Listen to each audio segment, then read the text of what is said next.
Perlu disadari bahwa tubuh kita adalah produk dari pikiran kita. Dalam ilmu kedokteran, kami baru mulai memahami sampai taraf nama jenis pikiran dan perasaan menentukan hakikat fisik, struktur, dan fungsi tubuh kita. Dalam seni pengobatan ada teknik yang disebut efek placebo. Placebo adalah suatu zat yang sebenarnya tidak memiliki dampak atau efek apapun pada tubuh, seperti pil gula. Pasien diberitahu bahwa obat ini efektif dan ternyata placebo itu memiliki efek yang sama atau bahkan lebih hebat daripada obat yang dirancang untuk mengobati. Jadi otak manusia merupakan faktor terbesar dalam seni pengobatan. Kadang lebih ampuh daripada obat itu sendiri. Jika seseorang sedang sakit dan memiliki alternatif untuk mencoba mengeksplorasi pikiran mereka atau menggunakan obat, jika kondisinya kritis dan bisa membahayakan nyawanya, maka lebih bijaksana mereka tetap mengkonsumsi obat sambil mengeksplorasi pikiran. Jangan meniadakan obat, tiap bentuk pengobatan punya kelebihan masing-masing. Alam semesta adalah mahakarya akan kemakmuran, kesehatan prima, dan kesejahteraan. Jika Anda membuka diri untuk merasakan betapa makmurnya alam semesta, Anda akan merasa takjub, bahagia, dan juga damai. Anda akan merasa semua hal-hal baik yang alam semesta sediakan untuk Anda. Kesehatan prima, kekayaan, dan sifat-sifat baik. Jika Anda menutup diri dengan pemikiran negatif, Anda akan merasa tidak nyaman, nyeri, dan sakit. Anda akan merasa setiap hari begitu sulit untuk dilalui. Anda pasti kenal seseorang yang mengidap penyakit mematikan. Berhenti sejenak dan renungkanlah kata penyakit. Pisahkan kata itu, artinya tubuh yang merasa tidak nyaman. Ada begitu banyak diagnosa dan penyakit di luar sana. Itu hanya mata rantai yang lemah. Penyebabnya hanya satu hal, stres. Jika rantai menerima tekanan keras, seluruh sistem akan terimbas hingga satu mata rantainya putus. Fisiologi kita menciptakan penyakit untuk memberi umpan balik dan memberitahu bahwa perspektif kita tidak seimbang, kita tidak penyayang, dan tidak berterima kasih. Jadi tanda dan gejala dari tubuh bukan sesuatu yang buruk. Pertanyaan yang sering diajukan adalah, jika seseorang terjangkit penyakit di dalam tubuhnya atau mengalami kesakitan dalam hidup, apakah semua itu bisa diubah dengan kekuatan pikiran positif? Jawabannya tentu saja. Pada tanggal 23 November, aku didiagnosa mengidap kanker payudara. Aku percaya sepenuh hati, dengan keyakinan teguh bahwa aku sudah sembuh. Sepanjang hari aku berkata, terima kasih atas kesembuhanku. Aku mengatakannya terus-menerus. Aku percaya sepenuh hati bahwa aku sembuh. Aku beranggapan kanker tidak pernah ada di dalam tubuhku. Salah satu hal yang kulakukan untuk menyembuhkan diriku adalah menonton film komedi. Yang kulakukan hanyalah tertawa dan tertawa. Kita tidak boleh merasa tertekan dalam hidup, karena yang kita tahu, stres sangat buruk untuk penyembuhan diri.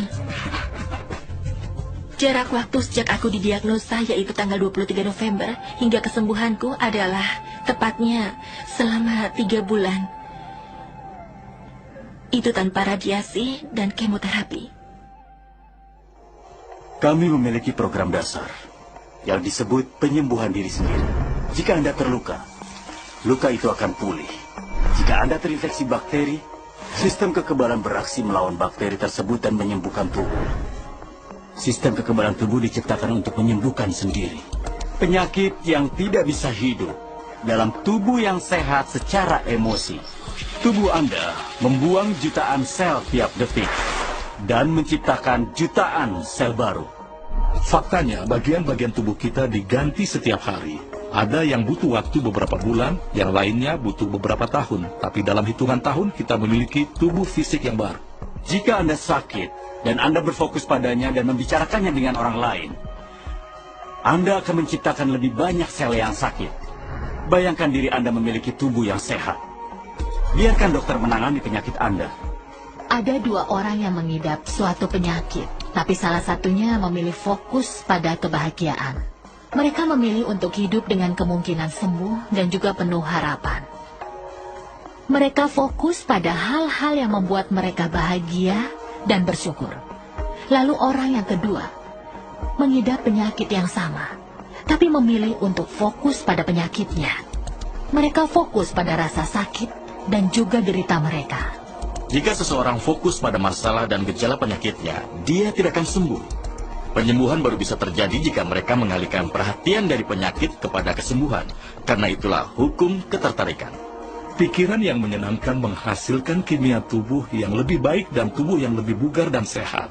Pikiran negatif dan stres telah terbukti merusak tubuh dan fungsi otak karena pikiran dan emosi kita terus-menerus membentuk kembali, menata ulang, dan menciptakan kembali tubuh kita.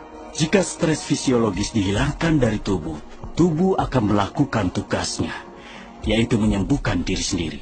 Aku pernah lihat ginjal diperbaharui, aku pernah lihat kanker menghilang, aku pernah lihat penglihatan membaik, bahkan dipulihkan. Sering kukatakan bahwa tak tersembuhkan berarti bisa disembuhkan dari dalam. Anda bisa mengubah hidup Anda dan menyembuhkan diri Anda.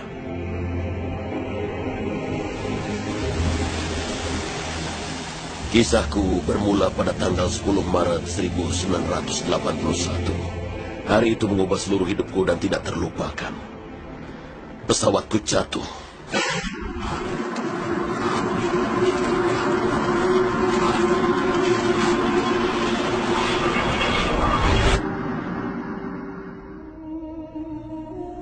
Aku dirawat di rumah sakit dalam keadaan lumpuh total.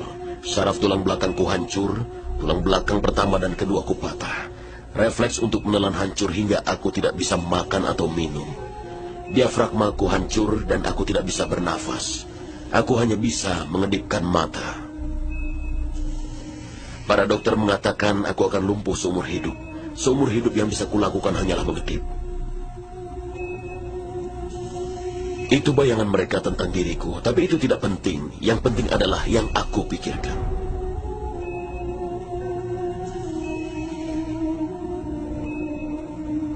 Aku membayangkan diriku kembali normal dan berjalan keluar dari rumah sakit itu. Di rumah sakit itu aku hanya bisa menggunakan pikiranku, dan Anda bisa memperbaiki segala sesuatu dengan pikiran.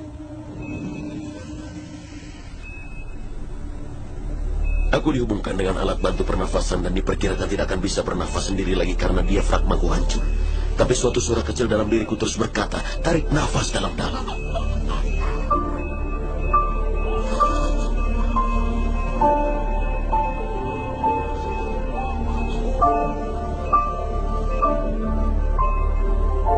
Akhirnya alat itu dilepaskan dariku. Para dokter tidak bisa menjelaskan.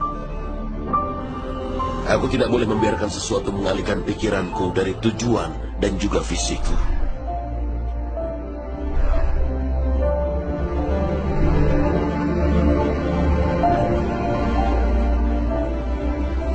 Aku membuat tujuan untuk keluar dari rumah sakit pada hari Natal. Itu tujuanku.